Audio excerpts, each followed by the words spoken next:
Well, four-star cornerback out of Dallas, Texas, Javien Toviano has officially committed to LSU. What is LSU getting in Toviano, and how big is this commitment for the 2023 class and beyond? We'll get into that plus so much more on today's edition of Locked on LSU.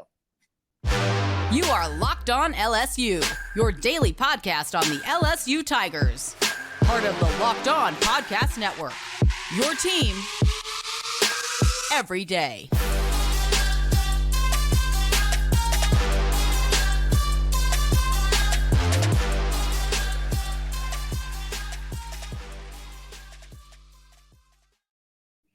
Well, thank you for making Locked on LSU your first listen every day. We are free and available wherever you get your podcasts. Plus, you can find us on YouTube as well. Just search Locked on LSU in the search bar, and you will find us there. Hit that subscribe button, and you won't miss a single second of your Locked on LSU content. Like I mentioned, Javien Toviano, four-star cornerback out of Arlington, Texas, the Dallas area, has committed to LSU. So what does that mean for LSU moving forward? I want to get into that, but first I want to let you know that today's edition of Locked on LSU is brought to you by Bet Online. Bet Online has you covered this season with more props, odds, and lines than ever before. Bet Online, where the game starts. So Javien Toviano is a player that has been heavily recruited throughout, all of college football. He came down to his Final Four. LSU, Michigan, Alabama, Texas A&M, Oregon was in the mix. Baylor was in the mix. If you name it, a pretty big-time college football program, and some of the programs that LSU not just competes on the field with year in and year out, looking at Alabama, looking at Texas A&M, kind of at the forefront of college football, but also the schools that LSU is consistently competing with to get recruits. All of those schools were in the mix. And of course, Javien Toviano chose LSU to be his place of commitment. And what makes him so special? Why was he such a sought after player? He's a four-star corner, and it really kind of depends on whatever recruiting website or recruiting tool that you use. The one that I use personally has him listed as a four-star. I believe there are some out there that have been listed as a five-star, but I believe the general consensus across most recruiting analysts is that he's a four-star, but a high four-star. The 90th ranked player in the country is in the ESPN Top 100, the 9th ranked cornerback in the country, and the 16th ranked player coming out of the state of Texas. And if you know Texas high school football, which I'm not even going to pretend like I know the ins and outs of it. Like, I'm not from Texas. I don't live in Texas. I don't study Texas high school football. But I think anybody that has any sort of, feeling on the pulse of Texas high school football is that if you're a top 20, 25 player in that state, you're a pretty damn good player. So Javien Toviano, of course, the 16th ranked player in the state of Texas, and he's committed to LSU, which brings the LSU's recruiting class in the 2023 for the 2023 class up to the 5th ranked recruiting class in the country. Alabama at the top, then Georgia, Texas, Miami, and LSU sitting there right behind Miami with the 5th ranked recruiting class. And if you look at some of these teams behind LSU, these are teams that have been, I think in the news cycle so much about getting all of these really talented players: Notre Dame, Ohio State, Oklahoma, Tennessee, a team that's dished out $8 million total, not a year, $8 million total to their five-star quarterback, Nico Amulavea, in the 2023 class. Clemson, Florida, Penn State, Oregon, USC, A&M, Arkansas, Florida State, all of these big-time college football programs that are known as big-time recruiting programs, and LSU is atop all of them. With the exception of Alabama and Georgia and Miami and Texas. But in Brian Kelly's second year in the 2023 class is top 5 in the country in the NIL era, I think is huge. And I say in the NIL era because I believed whenever NIL became a thing that we are living in, now we live in the world of NIL, that would give other schools that aren't Alabama's or LSU's or Ohio State's or Florida State's or Notre Dame's, teams that are typically in the top 10 of recruiting, that would give them the opportunity to get these 5 stars and 4 stars, players that may not typically commit to, let's say, a South Carolina would when it comes to NIL. And LSU has been a school that hasn't really been known to be dishing out these massive NIL deals like maybe a Tennessee, like I just mentioned, or maybe a Texas A&M, which there's no right or wrong way to do it. I think actually we'll find out in 5, 10, 15 years what is the right way to do it, and maybe not even that long. But LSU hasn't been known as a school, along kind of with Georgia and Alabama, that they're not giving out these massive marquee statement NIL deals to juniors and seniors in high school. You earn those NIL deals when you're on the field. So the fact that LSU, in going into Brian Kelly's only his second year in the SEC, and he already has a top 5 recruiting class in the country, I mean, that's huge.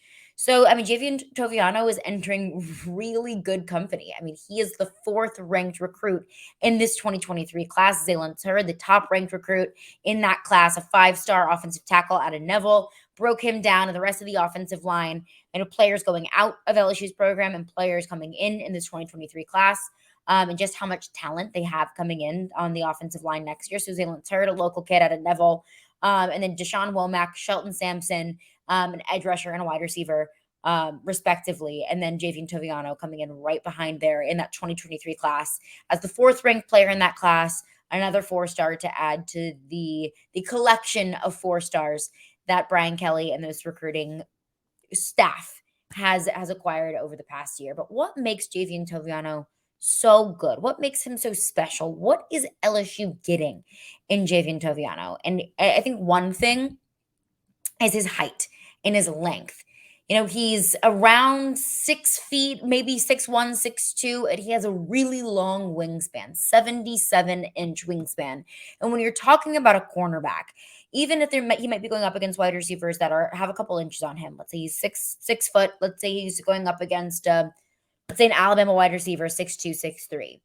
Javien Toviano has the wingspan to be able to pop a ball out of a wide receiver's hands. And I think that's what's really valuable about corners, where the height is important, but it's the length that's important as well.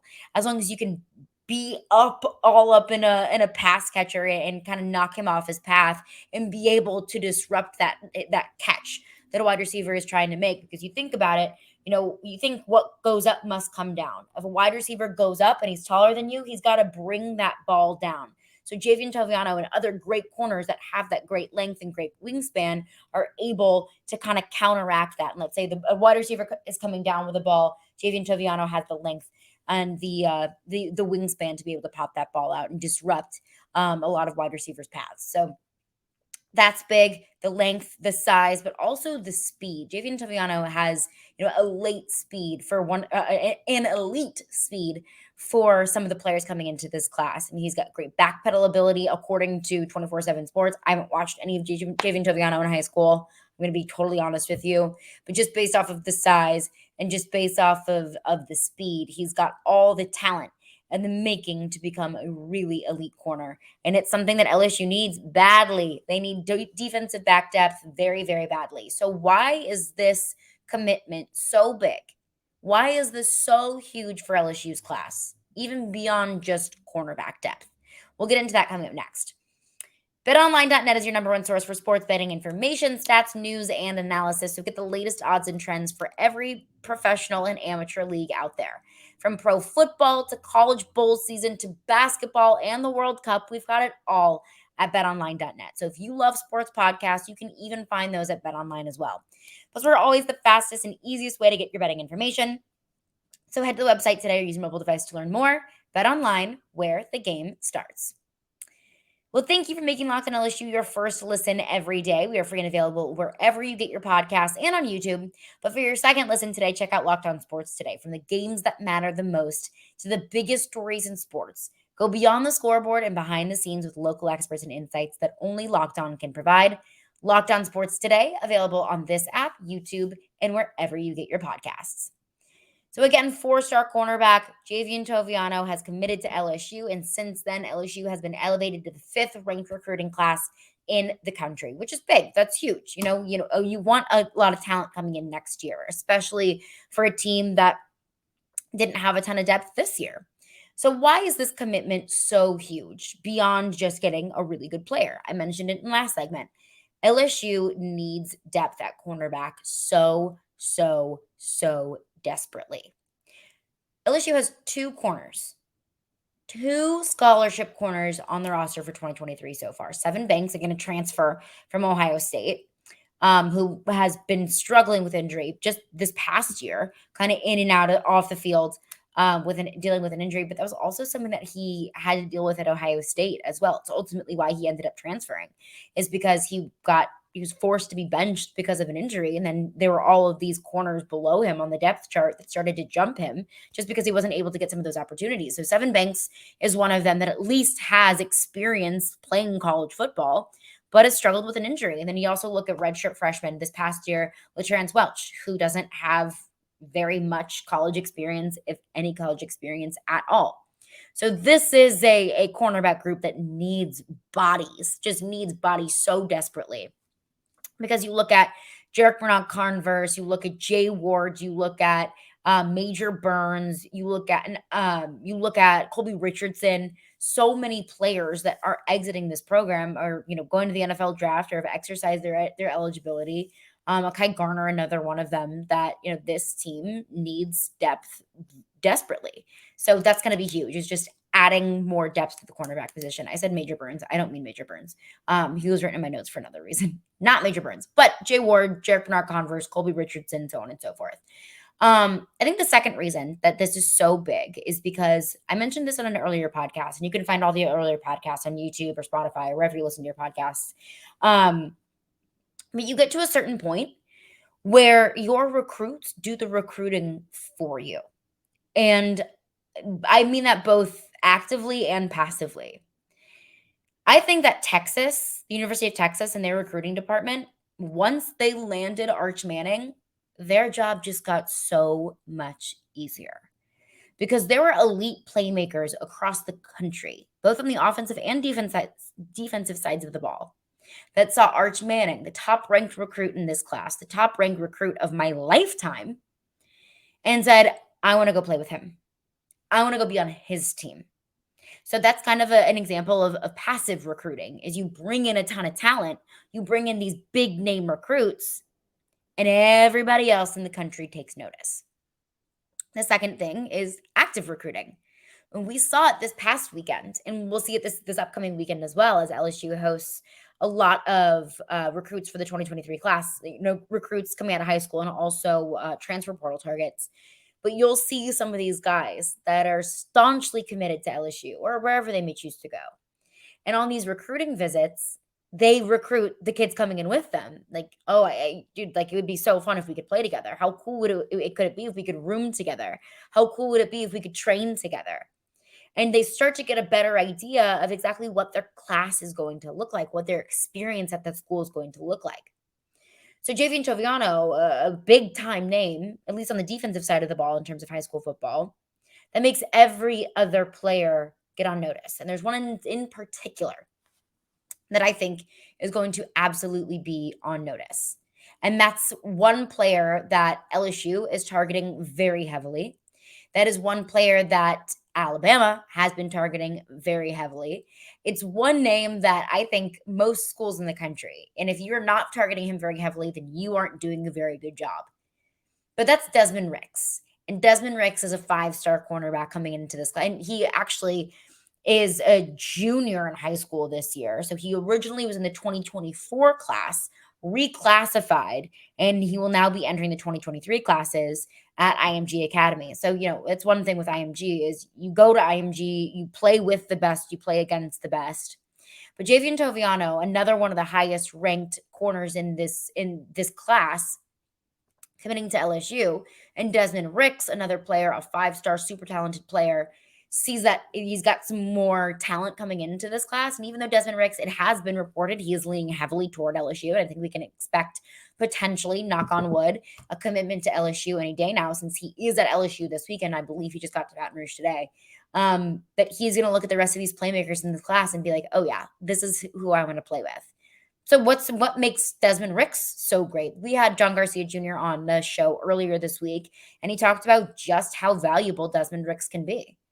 With his skill set as a 6'1", 180-pound corner, he's the type that even in a reclassification situation, he could come in and compete right away, which is not something we will talk about with many kids who reclassify. But having been an elite corner at IMG over multiple years, kind of like what we said about Womack, that means you've played the best. Every day he's covering Ohio State bound Carnell Tate, maybe the best receiver in the country.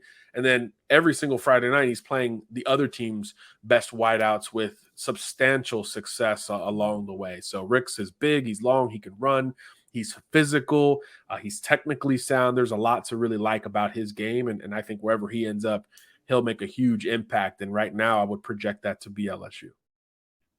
So there you go. That's what makes Desmond Ricks so valuable.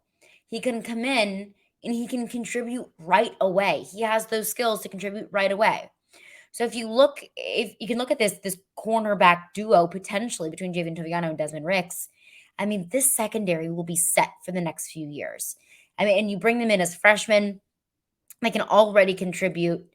And then you add another year of experience and size and mental and physical growth in this defensive system. That's going to be huge, or it would be huge, at least for LSU. So not just is it big for LSU to get a really good player. Not only is it important for LSU to get a really good player, especially in a position group that is so desperate for depth, but it's also key because it puts all the other players in the country on notice, specifically in this position group, that some of the best players at my position are going to LSU. Well, there must be something good going on there. And I think that's so key too, considering that Desmond Ricks is going to be visiting LSU this weekend. And could this secondary be set?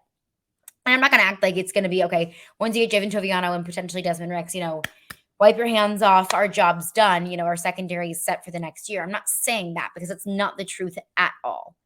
But it makes you feel really good about the direction of it, not just in 23, but in 24 and 25 as well. It's important to get young guys, but LSU's job isn't done yet. And I'll explain what I mean by that coming up next. But before we do that, just imagine, it's the holidays, you're going to a friend's house, you're all hanging out with each other, you're putting back a few drinks, and maybe a few becomes a few too many, and that's okay. But the evening comes to an end, and people start to head out, and you think of calling for a ride. But what's not okay is that you think that you can drive. You might think the odds that you'll get pulled over anyway are pretty low, and even if you do get pulled over, what is the worst that could happen? Your insurance goes up, you lose your license, you lose your job, you total your car, you kill someone, you kill yourself. Everyone knows about the risks of driving drunk. The results are tragic and often deadly. However, that still doesn't stop everyone from getting behind the wheel while under the influence. That's why police officers are out there right now looking for impaired drivers on the roads to save lives. So if you think that you're okay to drive after a few drinks, think again. Play it safe and plan ahead to get a ride. It only takes one mistake to change your life or someone else's forever. Drive sober or get pulled over. So there are two different ways of acquiring players. We know this. You recruit them as high school students, or you recruit them and bring them in via the transfer portal. And I live in the school of thought where I don't think you can have one without the other. I don't think that you can build a roster solely with transfer portal players. I don't think that you can build a roster only with players out of high school, out of your recruiting classes. I don't think that you can build a team through the transfer portal solely because I think that you need to get young talent. You're not going to compete with some of the top recruiting classes in the country, some of the top teams in the country, if you're not bringing in talent and developing talent and having depth. And talented depth at that. I don't think you can only build through the transfer portal. It makes your job more difficult. I don't think that you can only build through recruiting in high school because we live in the transfer portal age. And you can't compete with just young players. For example, if LSU was only recruiting through high school kids in the 2023 class for the cornerback position, then they would have true freshmen. And then Sevyn Banks, who has been injured, off and on his entire career, and Laterrance Welch, who is a redshirt freshman this past year. That would be their cornerback group. That doesn't make me feel great. So you also got to recruit through the transfer portal. And that's also what LSU has to do here. I'm pumped. about Javien Toviano. Pumped. I think that's huge. I'm pumped about Desmond Ricks' visit this weekend. I'm pumped that he is really excited about LSU and he's leaning toward LSU. That's huge. Huge. Because I think that's huge for the future.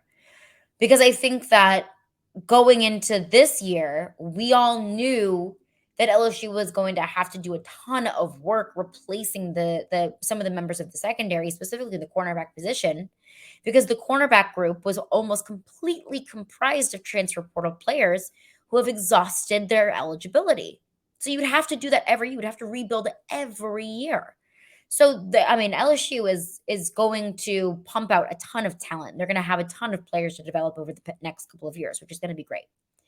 But their job's not done because they're going to have to do a little shopping in the transfer portal. Like I said, you cannot have players with little to zero experience starting consistently on a day in and day out basis in fall of 2023 when those corners are going to be asked to go up against All-American wide receivers and wide receivers who are projected to go first round in the NFL draft. That's a realistic scenario for LSU, not just next year, but every single year. So LSU is going to have to go out and find some seniority. LSU is going to have to go out and find some experience. LSU is going to have to bolster up this transfer portal class with members in the secondary. They're going to have to find corners in the transfer portal because I just don't see how this team or this defense would be able to compete solely with Dalen Austin, one player in the 2023 class, Javien Toviano in the 2023 class, Kylan Jackson, a safety in the 2023 class. They're not going to be able to compete that way. So while I'm excited and while we're focusing a lot on the 2023 class and some of these recruits that are visiting and that are interested in LSU's job in the transfer portal is not even close to being done. And we saw how successful Brian Kelly and especially this defensive staff has been in the transfer portal. Well, let's look at this past year. Mekhi Wingo, they found in the transfer portal, who transferred from Missouri. And now Mekhi Wingo has emerged as a wonderful leader for this team and a big-time playmaker for this team. And he stepped up when this team needed him to. Mason Smith goes down with an injury in week 1, and Mekhi Wingo steps in. And I think that's huge. And I think that's a testament to Robert Steeples. That's a testament to Brian Kelly. That's a testament to Matt House and their recruiting ability to be able to bring guys in. But they're going to have to repeat that. They're going to have to recreate the same kind of success that they found last year in the transfer portal. Finding Joe Fouché and Greg Brooks and so many big-time playmakers in the secondary this past year.